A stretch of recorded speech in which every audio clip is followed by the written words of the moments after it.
COVID hangover in mathematics is quite significant for our kids now that they're getting to that year 9, 10 level where they're wanting to do senior math next year or the year after.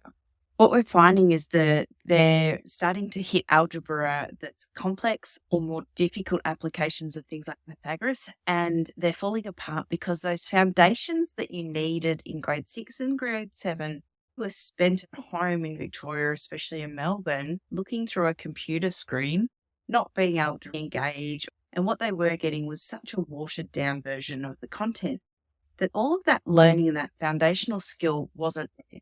So we're now getting kids getting 30 and 40% in assessments in year 9 and year 10, losing all their confidence.